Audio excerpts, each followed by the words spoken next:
We are back once again. This is day 46, LeetCode, daily LeetCode. Hope you're getting your reps in. Hope you're getting your push-ups in, your daily LeetCode push-ups. I mean, what else can we do? We're in the mental hyperbolic time chamber, training our minds. And in another way, you've got to train our bodies. It's almost definitely just as important. So, I mean, if you do a LeetCode problem, right, you do an LC medium. Actually, if you do an LC, I just woke up.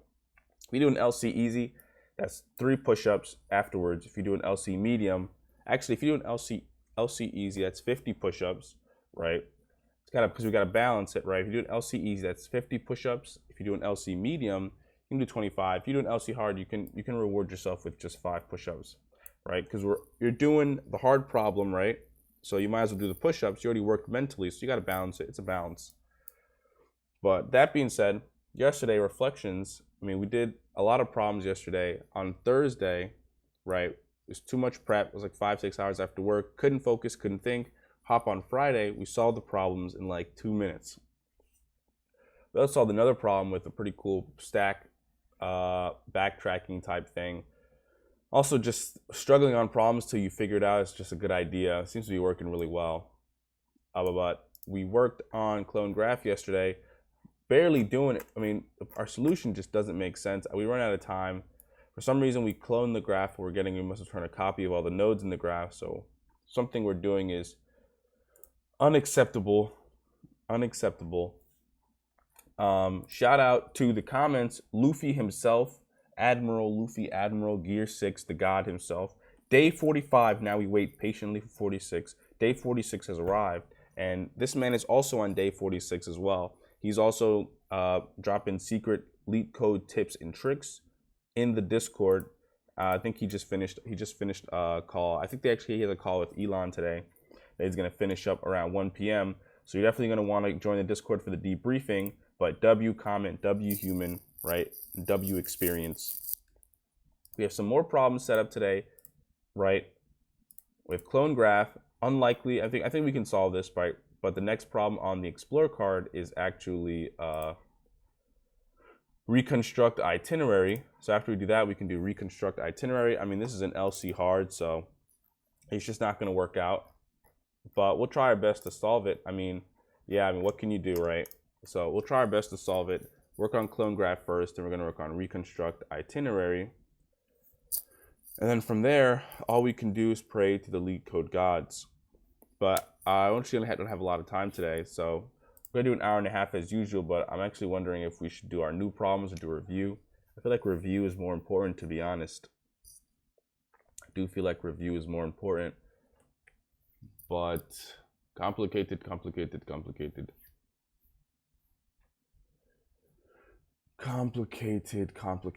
So maybe we won't do review, we'll just do the new problems.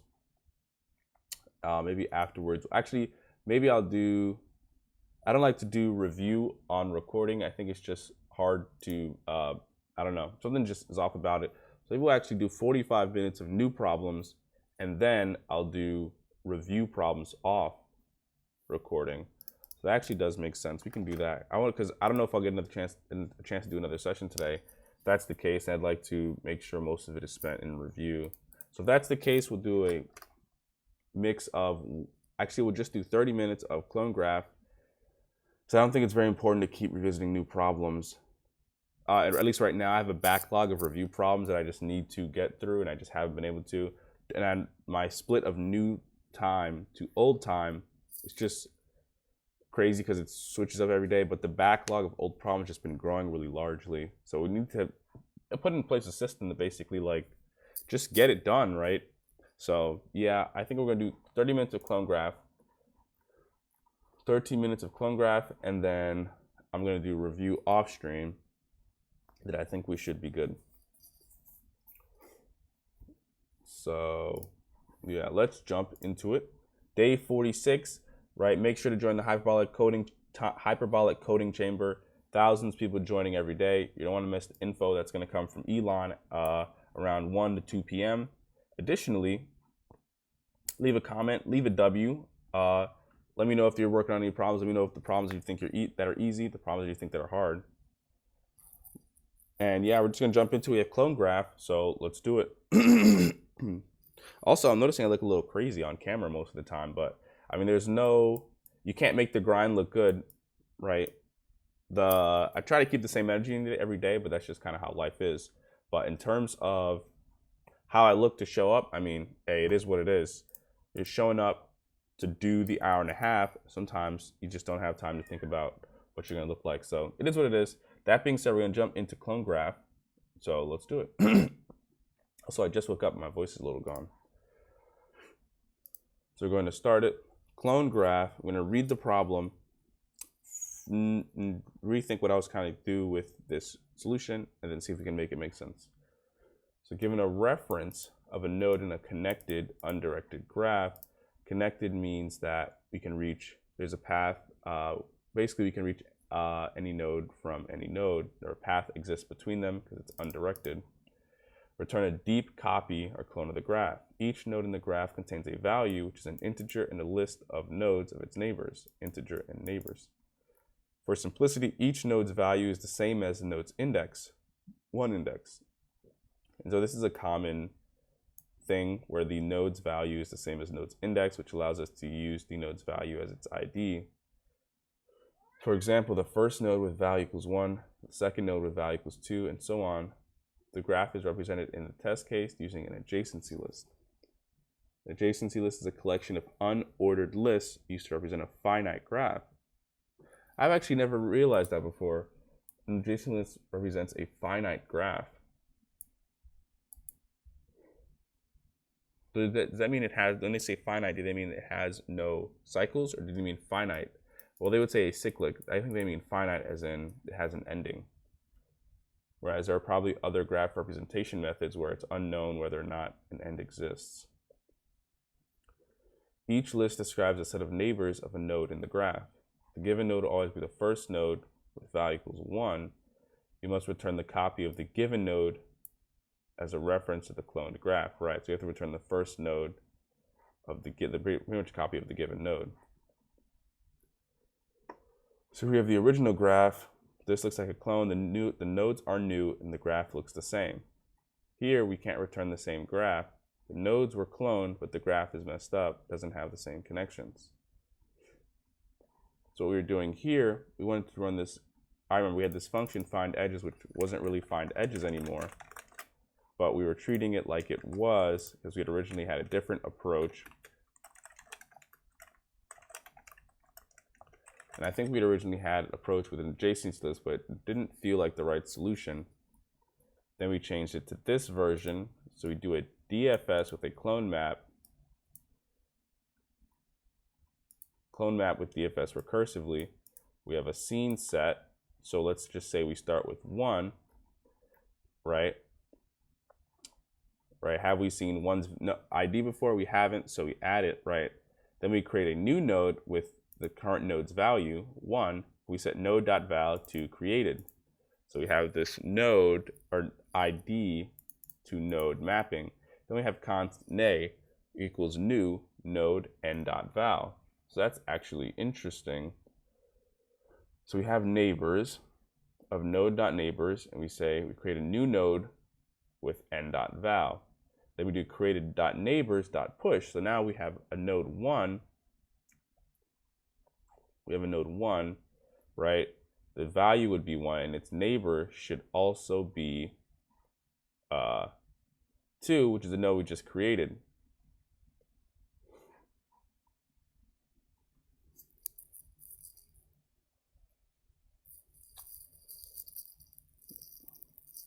I'm actually noticing, but it doesn't exist in the clone map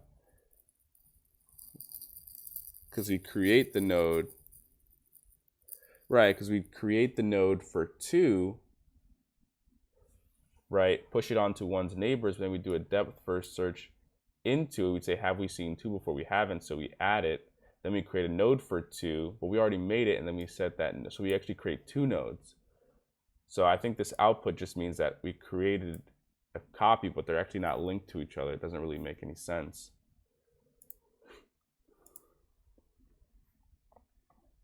So I think what we'd actually want to do if we do create neighbors.push nay, we also want to do clone map dot set nay dot val to neighbor.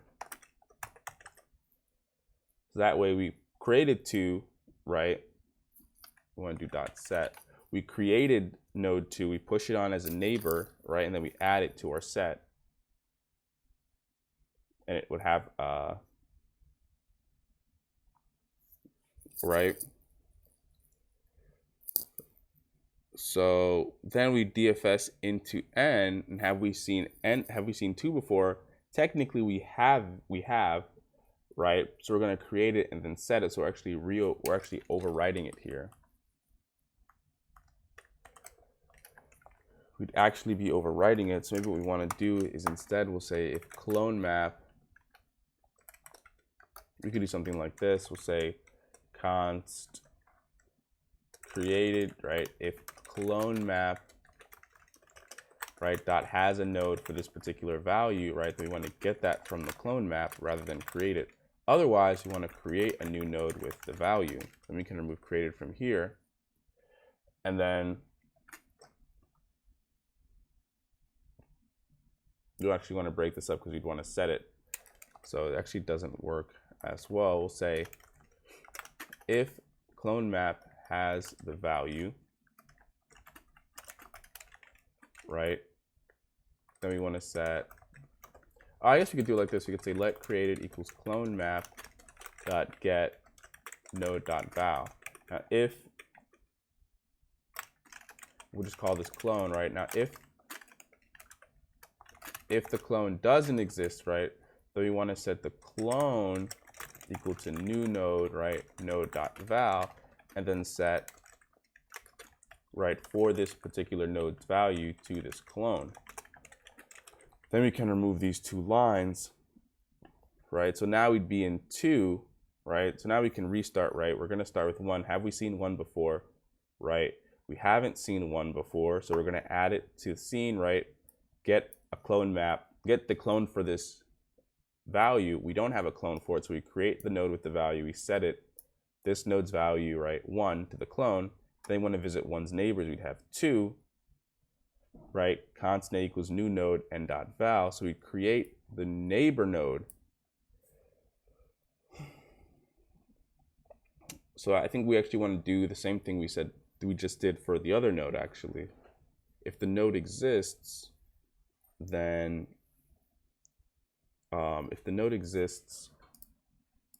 we'd want to do something similar. So we would have, if we create the new neighbor, right, we kind of have a similar problem that we had earlier. So I think we want to actually clone it. I think we want to do what we did up here, actually. If we don't have a value for the clone, then we want to create it. Otherwise, we want to get it.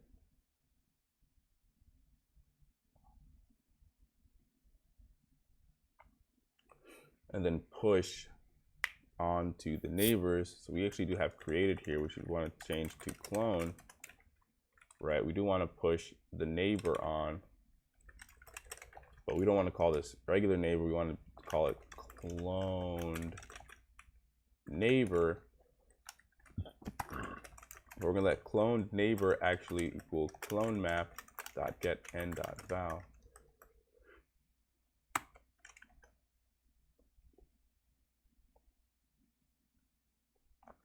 Right, and then we can just copy what we have here.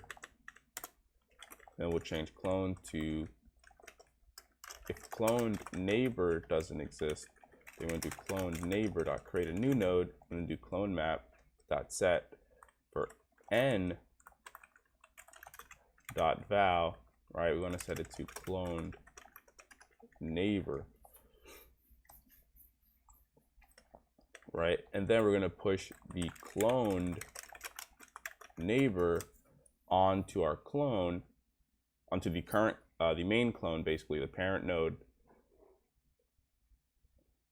So we don't need cloned map.set na.val, and then we do DFS with the next neighbor with scene and clone map. So let's run that to see what we have. We have a map, right? We're going to start with 1. Have we seen 1 before? We haven't. Then we're going to get the clone map value, right? It's not going to exist, so we're going to create it, new node with 1. We're going to set node.val to this clone. Then we're going to visit our neighbors, 2 and 4. So we'd actually visit 2 first based on the adjacency map, the adjacency list. So we're going to visit 2. We're going to visit 2. So we're going to say, does 2 exist in the clone map? It doesn't, so let's create it. And then we're going to set 2 in the map to cloned neighbor. So we're going to have 2 in the clone map. Then we're going to set clone.neighbors.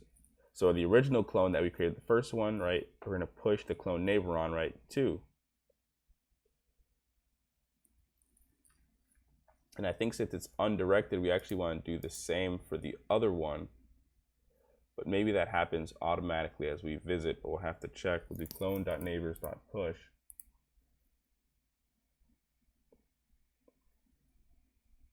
Cloned neighbors. And I think we actually want to remove simple cycles while iterating through, but we'll check. So we'll do clone neighbors.push. So now one will have a neighbor of 2, and then we're going to do DFS of n. We're going to go into 2. Now, have we seen 2 before? We haven't. Then we're going to get our clone for it. It does exist, right? Then we're going to visit 2's neighbors, which are 3 and 1. The first one we're going to visit is 1. I'm going to say clone map.get the neighbor. It does exist, right? We're going to do clone.neighbors.push cloned neighbor. So we're going to push 1 as a neighbor, a cloned neighbor, onto 2's neighbor, and then we're going to visit 1. We've already seen 1 before, so we're not going to do anything. We're going to go back to the top and visit our next neighbor, which should be 3. But we haven't seen 3 before, so we add it.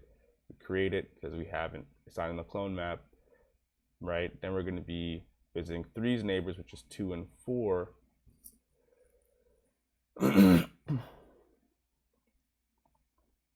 Right? And 2 does exist, so we're going to push 2 as a neighbor to 3. And then we're going to visit 2, but we've already seen 2 before, so we're going to come back out and go to 4. 4 doesn't, we haven't seen 4 before. We haven't seen 4 before. Since we haven't seen 4 before, we're going to create it, add it to the clone map, and then visit 4's neighbors, right? 1 does exist, so we're going to push it on to 4's neighbors, and we're going to visit 1, but we've seen 1 before, so we're going to come back out and visit 3. We've seen 3 before. So we still push them as neighbors, but we wouldn't actually do the DFS. So I think this might work. So it works for the first case.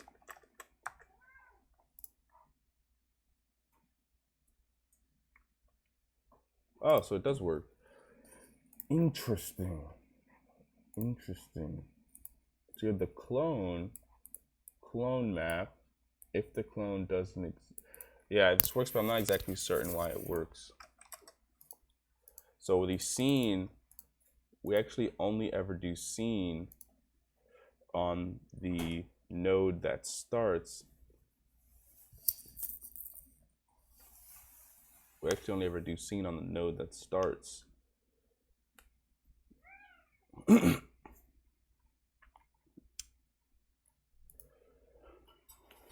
Interesting. So so this is more like a figuring out the process-driven approach to figuring it out. But in terms of figuring out an approach, I don't know what you would label this approach under. It's still depth first search, but I don't know how you would label this block here. If we haven't seen it before, then we want to visit it. But we don't do any of the pruning of visiting nodes anywhere else other than at the top of DFS. I think in other implementations, we would do scene also in the while loop, so we wouldn't visit neighbors we've seen already. But what we want to do is only handle scene up here. That way we never explore the neighbors of a node we've seen already because we're already exploring its nodes.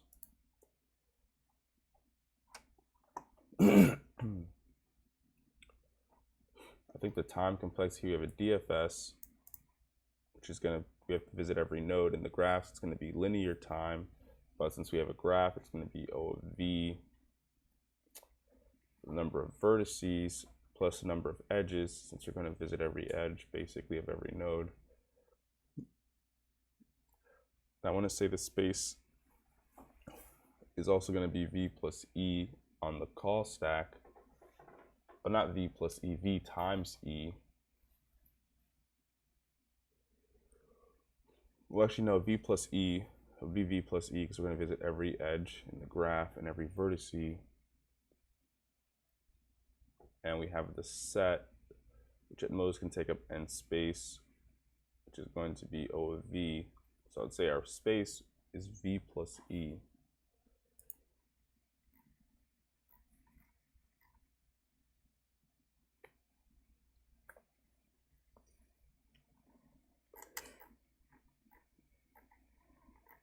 So depth first search. Note, as we can see, this question has a lot of basic intuition for this problem is just to copy as we go. We need to understand that we are dealing with the graph, and this means a node can have any number of neighbors. I'm also understanding why we didn't have to remove simple cycles.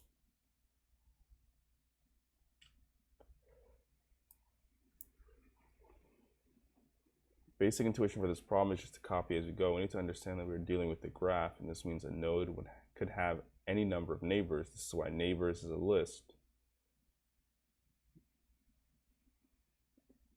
But it's also crucial to understand is that we don't want to get stuck in a cycle while we are traversing the graph. According to the problem statement, any given undirected edge can be represented as two directional edges. So if there's an undirected edge between node A and node B, the graph representation for it would have a directed edge from A to B and B to A. After all, an undirected graph is a set of nodes that are connected together where all the edges are bidirectional.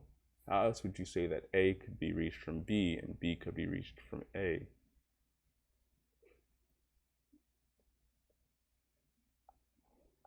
Undirected edge AB means we can go from A to B or B to A. If we're getting stuck in the loop, we would need some way to keep track of the nodes which have already been copied.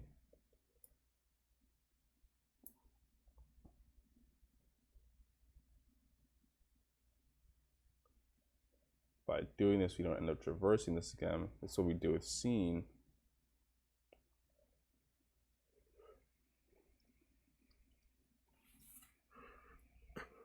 It's interesting because clone map is also checking visited in another way.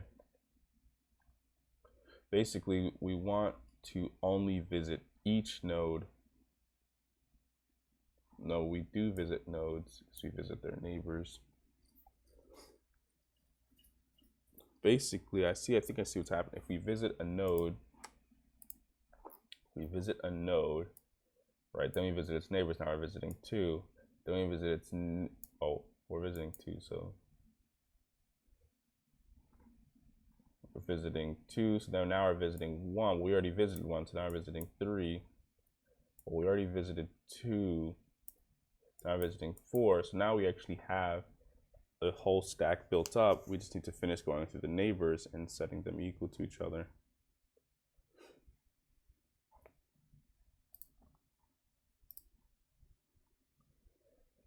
Take a hash map to store the reference, the copy of all the nodes that have already been. Start traversing the graph from the given node. We would take a hash map to store the reference of the copy of all the nodes that have already been visited and cloned. The key for the hash map would be the node of the original graph, and corresponding value would be the corresponding cloned node.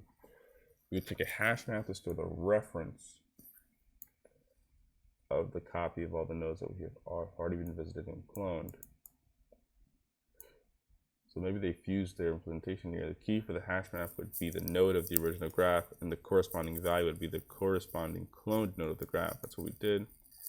The node already exists in the visited. We return the corresponding stored reference of the cloned node.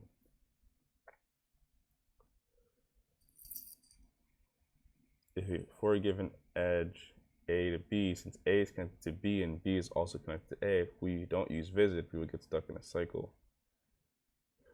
A to B and then B to A in the above approach without a hash map, we end up getting stuck. Since A wants a clone copy of its neighbor B, similarly node B goes back to A to get a clone copy of A, no one used, and hence this continues forever. We go from A to B since B is a neighbor of A. Before hopping on to B, we create a clone of A and put it in visited.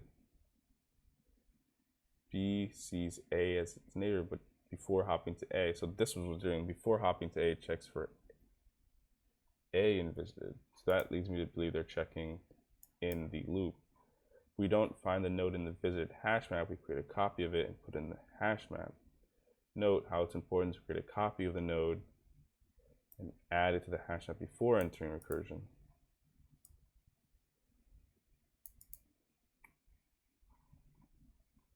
Clone node equals node.val. Visited node equals clone node. In the absence of such an ordering, we would be caught in the recursion because on encountering the node again and somewhere down the recursion again, we'd be traversing again, thus getting into cycles. Say the recursion that we have starts from A and goes to B, and goes to C, goes to D, goes to A. This happens over and over again. Without the use of visited hash map, the traversal might take the same route again and again and again. Thus, the moment you visit a node, it should be stored and visited. I see, I think there's a distinction between the work. When we use visit, we mean the work that should be done in this DFS. Not when we have access to the node, which is typically how I visualize it.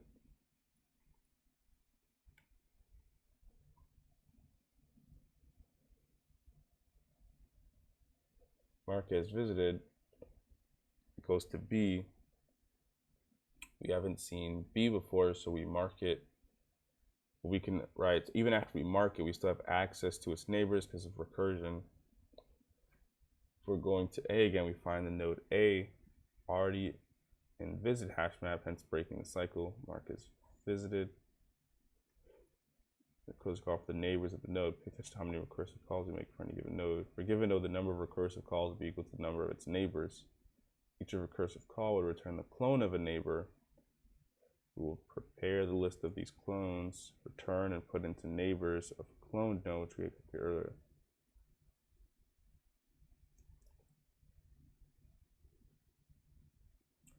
When I look at every call, when every call does the same thing with different inputs. So you just worry about one such call and let the recursion do the rest. And of course, always handle the base of the termination condition for the recursion.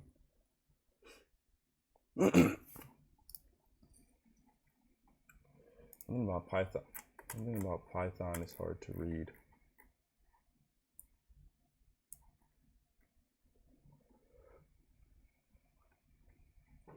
So we have clone graph, so we have visited, and we have clone graph. So if the node doesn't exist, we return the node. If the node was already visited before, return the clone from the visited dictionary. You create a clone for the given node. Note that we don't have cloned neighbors as of now. That's the array. Key is its original node and value being the clone node.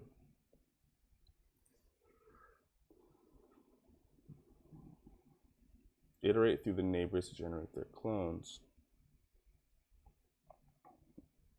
I see, so the clone graph, and if it already existed, we just return the value from the clone. The clone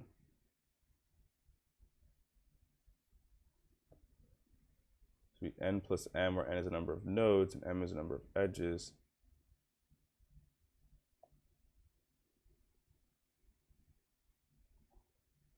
Interesting.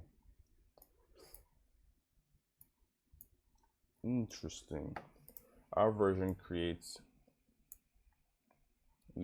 I said clone, we should probably have changed this to node.val. We just return the first node, which is always one, I guess. So if we haven't seen it before, I guess another way to change this is if we have seen it before.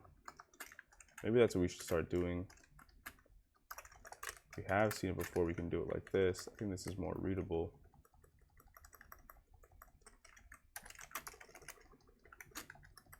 And all the code would happen afterwards.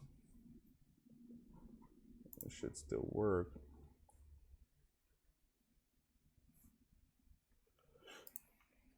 So if we have seen it before we return, but if we haven't, then we add it, and then we get the clone. Their version is if the node doesn't exist, then return it.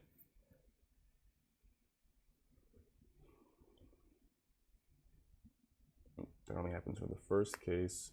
Node and self visited, then you want to return the cloned node.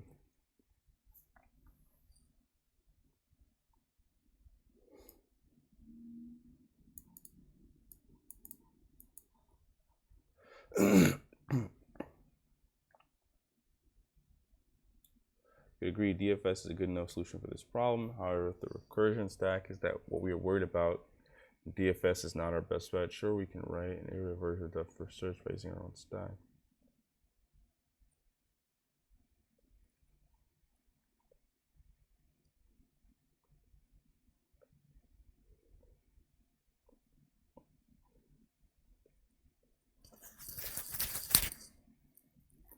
Okay, so I guess that makes sense.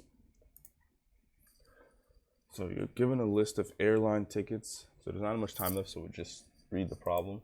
You're given a list of airline tickets where tickets of I, from I to I, so definitely getting a graph idea from the input. Represent, these look like edges, represent the departure and the arrival of airports. Represent the departure and arrival of airports from one flight. Reconstruct the itinerary in order and return it. All the tickets belong to a man who departs from JFK, thus the itinerary must begin with JFK. There are multiple valid itineraries. You should return the itinerary that's the smallest lexical order when read as a single string. For example, the itinerary JFK LGA has a smaller lexical order than JFK LGB.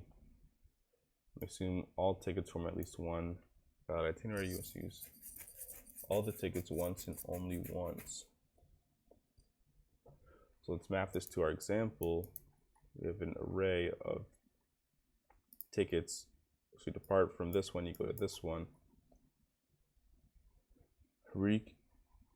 Represent departure of airports of one flight. Reconstruct the itinerary in order and return it. These are all of, so we basically have to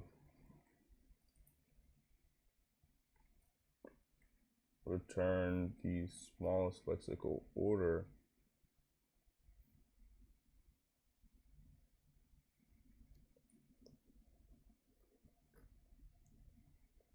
MUC, LHR, JFK, MUC, SFO, and SJC. So the goal, it looks like they're just, if you find all the edges and then sort them lexically, maybe that's not what they're looking for. JFK, SFO. So if you were to visit all of the nodes, JFK, SFO, ATL,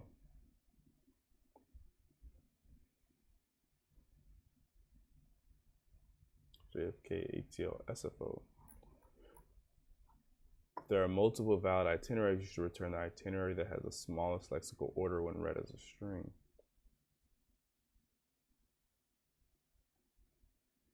Make some all tickets from at least one valid itinerary. Oh, you must use all the tickets once and only once, but in this one, you use, I guess each ticket counts as an edge.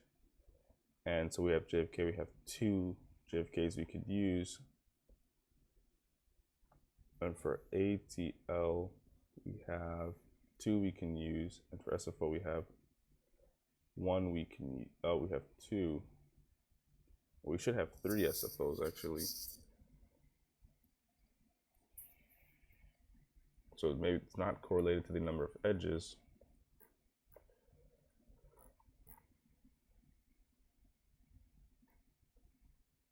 But it is larger in lexical order.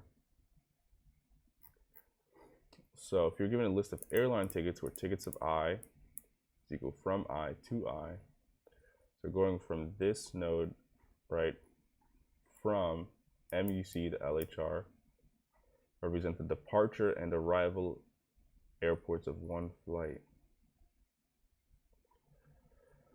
Oof.